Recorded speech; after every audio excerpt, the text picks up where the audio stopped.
Hi అండి. అందరికీ నమస్కారం. Welcome to my channel. ఈ వీడియోలో ప్రభుత్వ ఉద్యోగులకు, పెన్షనర్లకు పండగే 18 విడుదల ఫిక్స్ అంటూ అప్డేట్ రావడం జరిగింది. సో, దీనికి సంబంధించిన పూర్తి సమాచారాన్ని ఈ వీడియోలో తెలుసుకుందాము. వీడియో అయితే ఎక్కడే కానీ స్కిప్ చేయకుండా ఎండ్ వరకు చూసేయండి. అప్పుడే ఇన్ఫర్మేషన్ పూర్తిగా అర్థమవుతుంది. అలాగే వీడియో చూస్తున్న ప్రతి ఒక్కరూ లైక్ చేయండి ఫ్రెండ్స్. ఈ వీడియోని తోటి ఉద్యోగ, పెన్షన్ మిత్రులతో అయితే షేర్ చేయండి. కొత్తగా మన ఛానల్ చూస్తున్నవారు ఇంకా ఎవరైనా సబ్స్క్రైబ్ చేసుకోకపోతే వెంటనే మన ఛానల్‌ని సబ్స్క్రైబ్ చేసుకోండి. సబ్స్క్రైబ్ చేసుకోవటం వల్ల నేను చేసే ప్రతి ఒక్క వీడియో మీ వరకు రీచ్ అవుతుంది. ఇక ఆలస్యం చేయకుండా వివరాల్లోకైతే వెళ్ళిపోదాము. ఫ్రెండ్స్, ఇక విషయానికొచ్చినట్లయితే దేశవ్యాప్తంగా ఉన్న లక్షలాది మంది పెన్షనర్ల భవిష్యత్తుకు సంబంధించి కేంద్ర ప్రభుత్వం నుండి ఒక అత్యంత కీలకమైన మరియు సంచలనమైన ప్రకటన వెలువడింది. ముఖ్యంగా పదవీ విరమణ చేసిన ఉద్యోగులు తమ పెన్షన్ మరియు ఇతర ప్రయోజనాల కోసం ఎదురుచూస్తున్న తరుణంలో సంబంధిత శాఖ మంత్రి గారు పెన్షనర్ల సమస్యలపై ఒక అద్భుతమైన స్పష్టతనైతే ఇచ్చారు. ప్రభుత్వ ఉద్యోగులు మరియు పెన్షనర్ల సంఘాల ప్రతినిధులతో ముఖ్యమంత్రి గారు సుదీర్ఘంగా చర్చలు జరిపినట్లు మనకు అందుతున్న అధికారిక సమాచారం ద్వారా అయితే తెలుస్తోంది. ఈ యొక్క చర్చల ముఖ్య ఉద్దేశ్యం ఏమిటంటే, గత కొంతకాలంగా పెన్షనర్లు ఎదుర్కొంటున్న ఆర్థిక మరియు పరిపాలనా పరమైన ఇబ్బందులను సమూలంగా తొలగించడము. ఈ యొక్క సమావేశంలో పెన్షనర్ల సంఘాలు లేవనెత్తినటువంటి దాదాపు అన్ని ప్రధాన డిమాండ్‌లకు మరియు ప్రతిపాదనలకు ప్రభుత్వం నుంచి సానుకూలమైన ఆమోదమైతే లభించింది.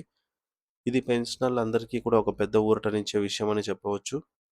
ఈ ప్రకటనలో అత్యంత ప్రధానమైన అంశం ఏమిటంటే, ఇకపై పెన్షనర్లకు అందవలసిన పెన్షన్ మరియు ఇతర బకాయిలను ప్రతి నెల ఎటువంటి జాప్యం లేకుండా అంటే సకాలంలో చెల్లించేందుకు ప్రభుత్వం ఒక పక్కా ప్రణాళికనైతే సిద్ధం చేసింది. మరి దీనికి సంబంధించి ప్రభుత్వం ఇప్పటికే ఒక అధికారిక ప్రకటనను కూడా విడుదల చేయటం గమనార్హం. గతంలో పెన్షన్ రాక లేక లేదా ఆలస్యం అవ్వటం వల్ల చాలామంది వృద్ధులు ఇబ్బందులు పడేవారు. కానీ ఇప్పుడు ప్రభుత్వం తీసుకుంటున్న ఈ నిర్ణయంతో ఆ సమస్యలన్నీ శాశ్వతంగా తొలగిపోనున్నాయి. ముఖ్యంగా దేశవ్యాప్తంగా ఉన్న 19 మంది వివిధ పెన్షనర్ల సంఘాల ప్రతినిధులతో కూడినటువంటి ఒక ఉన్నత స్థాయి బృందంతో మంత్రి గారు ప్రత్యేకంగా సమావేశమయ్యారు. అయితే ఈ కీలక సమావేశంలో పెన్షనర్ల సంక్షేమం కోసం ప్రభుత్వం కట్టుబడి ఉందని, వారి గౌరవప్రదమైనటువంటి జీవనానికి అవసరమైన అన్ని చర్యలు తీసుకుంటామని మంత్రి గారు హామీ ఇచ్చారు. ఇక బకాయిల విషయానికి వస్తే గతంలో పెండింగ్‌లో ఉన్నటువంటి అరియర్స్ విషయంలో చాలా ఆలస్యం జరుగుతూ ఉండేది. దీనివల్ల పెన్షనర్లు తమ సొంత డబ్బుల కోసం కార్యాలయాల చుట్టూ తిరగాల్సొచ్చేది. అయితే ఇప్పుడు ప్రభుత్వం ఈ యొక్క విధానపరమైన లోపాలను సరిదిద్ది ఒక శాశ్వతమైన పరిష్కారాన్ని చూపడానికి సిద్ధమైంది. మంత్రి గారు వెల్లడించిన వివరాల ప్రకారంగా బకాయిల చెల్లింపు ప్రక్రియను వేగవంతం చేసేందుకు అవసరమైనటువంటి కొత్త మార్గదర్శకాలను కూడా రూపొందించారు. అయితే దీనివల్ల పెన్షనర్స్ అందరికీ కూడా రావాల్సినటువంటి ప్రతి రూపాయి కూడా నేరుగా వారి ఖాతాల్లో సకాలంలో జమ అవుతుంది. అయితే ఇక్కడ నుంచి పెన్షనర్ల సమస్యలన్నీ సక్రమంగా పరిష్కారం అవుతాయని మనం ఖచ్చితంగా ఆశించవచ్చు. అయితే ఈపీఎస్ పెన్షన్‌కు సంబంధించినటువంటి ఒక ఊహించని వార్త కూడా ఈ ప్రకటనలో చోటు చేసుకుంది. ఈపీఎస్ 95 పథకం కింద అందుతున్న కనీస పెన్షన్‌ను పెంచాలని ఎప్పటినుంచో డిమాండ్‌లు వినిపిస్తూ ఉన్నప్పటికీ ప్రభుత్వం మాత్రం 2026 సంవత్సరం వరకు కూడా కనీసం పెన్షన్‌ను రూ. 1000గానే కొనసాగించాలని నిర్ణయించింది.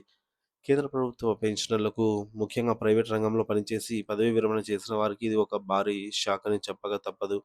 కనీస పెన్షన్‌ను 7,500 లేదా 9,000 వరకు పెరుగుతుందని ఆశించిన వారందరికీ ఈ నిర్ణయం తీవ్ర నిరాశనే మిగిలించింది.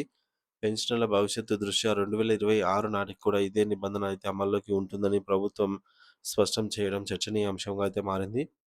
మరోవైపు పెన్షన్ క్లెయిమ్‌ల విషయంలో పారదర్శకత మరియు వేగం పెంచేందుకు ప్రభుత్వం ఒక కొత్త నిబంధనను తీసుకొని వచ్చింది. పెన్షనర్లు ఎవరైనా తమ క్లెయిమ్స్‌ను దాఖలు చేసిన తర్వాత కేవలం 20 రోజుల్లోపు వాటిని తప్పనిసరిగా పరిష్కరించాలని అధికారులకు కఠిన ఆదేశాలైతే జారీ చేశారు. క్లెయిమ్ సెటిల్‌మెంట్ ప్రక్రియలో అనవసరమైన జాప్యాన్ని నివారించేందుకు ఈ యొక్క 20 రోజుల గడువు అనేది ఎంతో ఉపయోగపడుతుంది. మరి దీనివల్ల పెన్షనర్లు తమ ప్రయోజనాల కోసం నెలల తరబడి నిరీక్షించాల్సిన అవసరమేమి ఉండదు. సో, మొత్తానికి పెన్షన్ అనేది సకాలంలో చెల్లింపు మరియు క్లెయిమ్‌ల వేగవంతమైన పరిష్కారం వంటి సానుకూల అంశాలు ఉన్నప్పటికీ, కనీస పెన్షన్ పెంపు విషయంలో మాత్రం నిరాశే ఎదురైందని చెప్పక తప్పదు.